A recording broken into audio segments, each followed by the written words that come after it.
Welcome to another edition of Art Brunch.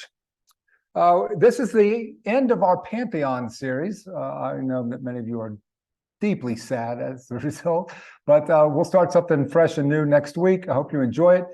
And remember, I am leaving for France on the 1st, arrive on the 2nd. And so I will be able to give a Art Brunch. I forgot what the date is. Is it the 1st, Sunday the 1st or 2nd or something like that? Sunday the 2nd, maybe, or 3rd. It's the 3rd.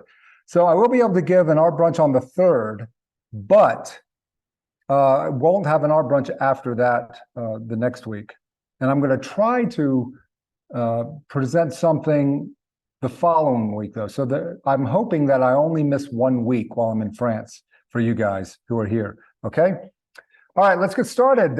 Victor Hugo, another writer. He was born on February 26th, 1802, in, I hope I pronounce this correctly, Besançon, France, a small town 200 miles east of Paris. Now, it would be an overstatement to say Victor Hugo is the greatest of France's romantic writers. In France, he is regarded as also one of their greatest poets.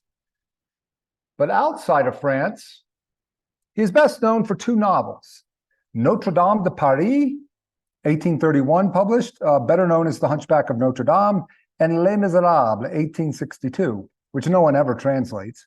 But if they did, in English, it would be something like The Wretched. Oh, we got somebody joining here. Hold on 1 second. We got to pause. Did it knit Teresa? All right. Back to our presentation. Now, Victor was the 3rd son of Joseph Leopold Sigisbert Hugo, who was a general in Napoleon's army, the Napoleon. Victor didn't see much of his father during his childhood because the general was often traveling with the imperial army. When his father was home, there were often political arguments with his mother. You see, she was an ardent monarchist. His father was fiercely loyal to whatever government happened to be ruling France. He didn't care. The convention of the French Revolution, the empire of Napoleon, the restoration of the monarchy, whatever government ruled, it was France his father served. Because his father wasn't around much, it was his mother that shaped Victor's early character. So he too was a monarchist, a royalist as they were called back then. Like his compatriot from last Art Brunch, Émile Zola, Victor's parents fancied a career in law for their son. Unlike Zola, Victor did get into law school, but like Zola, he wasn't a good student of the law and had no interest in it either.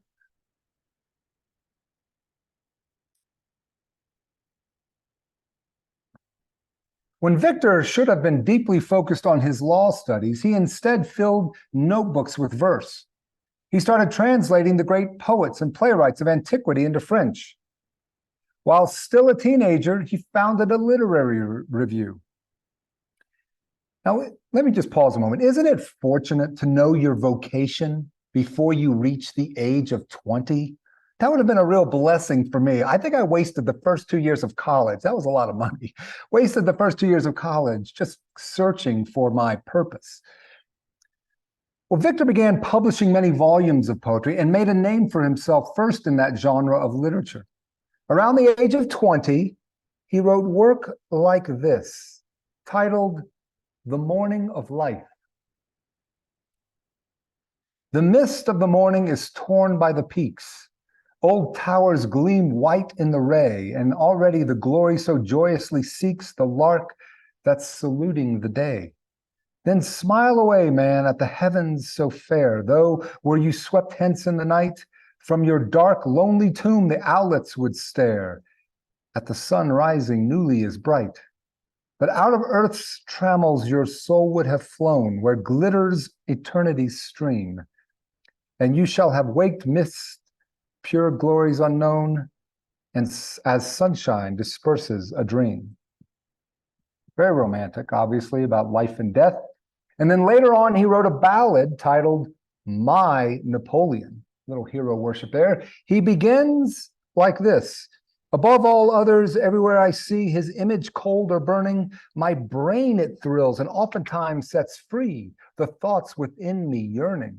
My quivering lips pour forth the words that cluster in his name of glory, the star gigantic with its rays of swords, whose gleams irradiate all modern story. Irradiate, I'm sorry, all modern story. And then mention this, Victor, by 1930, had started a family. He had 5 children, but 1 died in infancy and 4 survived to adulthood. However, he would outlive, I think, 3 of them. Also by 1930, Victor had completely shed any of his mother's influence towards royalism, and instead he took his father's more detached view of things, fully apparent in this short poem titled The Patience of the People. Hold on one second. I have to admit some folks.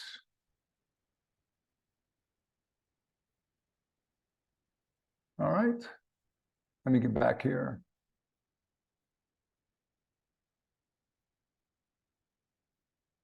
Sorry, I need to close this. There we go. So here's the patience of the people. And think of France with all of its turnovers of government, monarchy, revolution, imperialism. He wrote this: how often have the people said, what's power? Who reigns soon is dethroned. Each fleeting hour has onward borne as in a fevered dream, such quick reverses like a judge supreme. Austere but just, they contemplate the end, to which the current of events must tend. Self-confidence has taught them to forbear, and in the vastness of their strength they spare. Armed with impunity for one in vain, resists a nation, they let others reign. Well, that's the end of the poetry side of Hugo that many of us are not familiar with. 1 year after that poem, Victor published the novel Notre Dame de Paris, known better to us as The Hunchback of Notre Dame. It's an historical novel set in 15th century Paris. The story revolves around the tragic lives of 2 social outcasts, the hunchback Quasimodo and the gypsy girl Esmeralda. It is also a critique of how those in respectable positions in society, who often shun and even abuse those who don't fit in, how their character becomes corrupt with their privilege. The archdeacon, Frollo, and the soldier Phoebus both fall in love with Esmeralda, but their wicked spirits and actions ultimately lead to the death of both her and Quasimodo. The book asks us the question, who really are the monsters in society? In the book, Quasimodo is a deformed, hideous-looking man. He is automatically considered a monster by the people of Paris, and all sorts of rumors and gossip about his wickedness are exchanged among the people. But Quasimodo ends up becoming a protector of another outcast, Esmeralda, who shows him kindness. She is lumped in with a group called the Roma, they're gypsies, a group who live on the fringes of society and are suspected of casting evil spells and stealing little infants. So she too is thought of as a monster of sorts, demonized by the people. Yet it is Phoebus and Frollo who carry out much of the evil in the story. Frollo frames Esmeralda for an attempted murder that he actually carried out. She is condemned to death. Phoebus, a dashing, handsome man for his part, could have saved Esmeralda from her fate, but he doesn't, and shows little to no remorse for his silence. It in fact is Quasimodo who attempts to save Esmeralda, but he is ultimately unsuccessful. Well, Victor Hugo by now has developed a strong social conscience. He sees how power corrupts and how the least of these in society are often capable of true, genuine acts of humanity. Well, 30 years after The Hunchback of Notre Dame appeared in print, another work appeared. This one we are probably all familiar with. Les Miserables was published in 1862. Many of us may have not read the book. It's pretty lengthy, like a Dumas book, but we might be familiar with the blockbuster Broadway musical adapted from the novel. It's also been adapted into film many times. Now, I first saw the musical in Washington, D.C., and I'm not exaggerating when I tell you it was a religious experience. I had seen plenty of plays and some musicals by that point, and honestly, I wasn't expecting a whole lot from this. A little entertainment, but nothing that was going to blow me out of the water. Well, it blew me out of the water. I was laughing. I was crying, though I did my best to conceal my emotion, honestly. And I was even at moments rejoicing. So afterwards, I of course picked up a copy of Hugo's actual novel and made it through a good portion of the story. But can't say I made it cover to cover. But I was still overwhelmed by the story itself. Now, I know there are many people in the Western world who believe that divine revelation ended around the year 100 CE. I don't believe that is the case. And I believe that this book, this story, might possibly be revelatory. Now, wanting to be sensitive to any of you listening who are unfamiliar with the story, let me give as brief of a synopsis as I'm capable. The story opens with the convict Jean Valjean, who's been released from prison. He has served 19 years for stealing a loaf of bread. Now, you might be thinking, that seems a little excessive. But Valjean did try to escape prison multiple times, so the court added on to his original sentence. Now, Valjean has to show his parole document to any potential employers and landlords. And so, of course, he is rejected by all. So he seeks the charity and assistance from the local bishop, Myriel, who is kind and charitable to Valjean. But Valjean repays the bishop's kindness by stealing his silverware. The police discover the theft and arrest Valjean, but when they present Valjean to Myriel, the bishop covers for him, saying that the silverware was a gift. For this kindness, Myriel makes Valjean promise to become an honest man. And this act of grace causes a moral shift in Valjean, and he keeps his promise, but not without tearing up his parole document and changing his name. Under the assumed name of Madeleine, Valjean succeeds in business, inventing a manufacturing process that brings the town where he lives prosperity, and he becomes the town's mayor. Quite a turnaround. One day, during a factory ruckus among the workers, Valjean discovers one of his employees being abused by the other workers. The woman is a single mother named Fantine, and she is fired. Being an unwed mother was scandalous in that time and place. Fantine has no choice but to turn to prostitution to pay her daughter's caretakers, the Thénardiers, who are innkeepers, and exploiting her daughter, named Cosette, while spoiling their own children.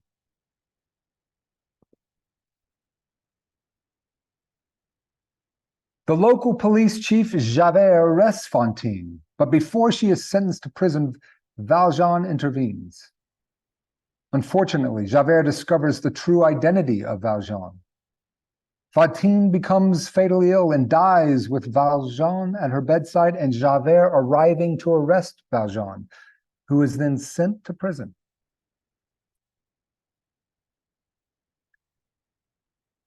After a few years, Valjean escapes from prison and he buys Cosette's freedom from the Thénardiers. But Javert is constantly on the trail of Valjean. So he and Cosette are constantly on the run and in hiding. Now, a word about Javert. Javert represents the classic person who lives by the rule of law, not the spirit of the law. You could say he was very left-brained. There is a line from the novel that represents his spirit in society as a whole. Teach the ignorant as much as you can. Society is culpable in not providing a free education for all, and it must answer for the night which it produces. If the soul is left in darkness, sins will be committed. The guilty one is not he who commits the sin, but he who causes the darkness. In Victor Hugo's eyes, it is people like Javert who cause the darkness and even embody it.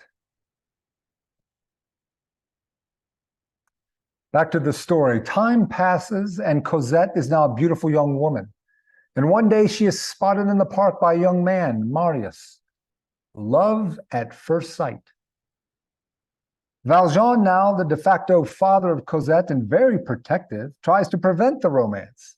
I think this is the first time we as readers lose some of our enthusiasm for him. Even though Marius comes from a wealthy family, no one is good enough for Cosette in the eyes of Valjean. And then again, there's also the threat of being publicly exposed as an ex-criminal who broke parole, and also Cosette being illegitimate. So we can't have that either. There are some wonderful lines, though, at this time in the book about love. To love or have loved, that is enough. Ask nothing further. There is no other pearl to be found in the dark folds of life. Well, eventually Valjean does accept the love between Marius and Cosette. He rescues Marius from the violence of the Revolution of 1848. And he also saves the life of his pursuer, Javert. Here we see Javert, Valjean, and an unconscious Marius. Javert has made Valjean's life challenging, to say the least, but it is Javert who has suffered the most in the story. Through all of Valjean's misfortune, he has discovered the grace of God. Here's a line that I wanted to share with you from the book. The pupil dilates in darkness and in the end finds light, just as the soul dilates in misfortune and in the end finds God.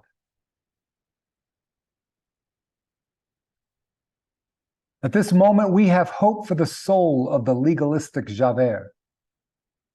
But sadly, Javert's soul is lost. Javert feels tormented, torn between his duty to his profession and the debt he owes Valjean for saving his life.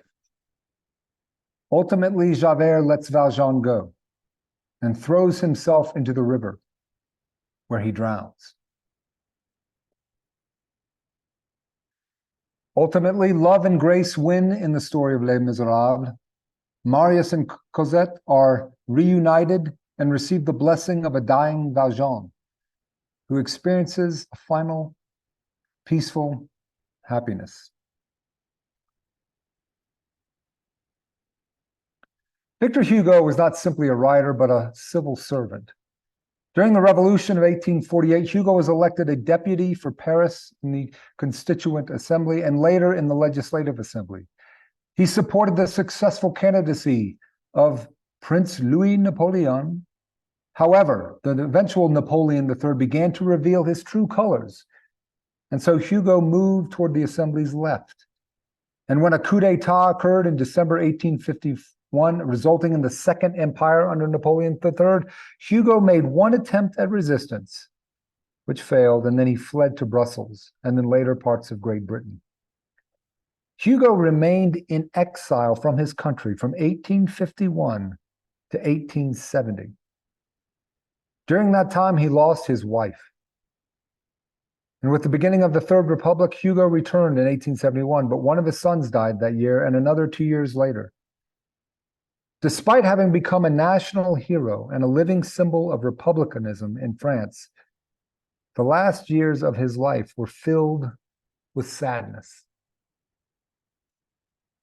Victor Hugo died in 1885 after a long illness and was buried almost immediately in the Pantheon. In his poetry and stories, Hugo spoke to the conscience of humanity. His stories inspired people to put aside legalism and reach for the higher ideals of our collective moral spirit. The quote from Les Miserables that resonates with most people and which sums up Hugo's legacy is this one: "To love another person is to see the face of God." I hope all of us will have such an experience in our life. I felt I did when I experienced Les Miserables on stage. The musical still plays regularly in cities across the United States. So if you ever have the opportunity to see it, please do. You may just feel an experience of divine revelation like I did so many years ago.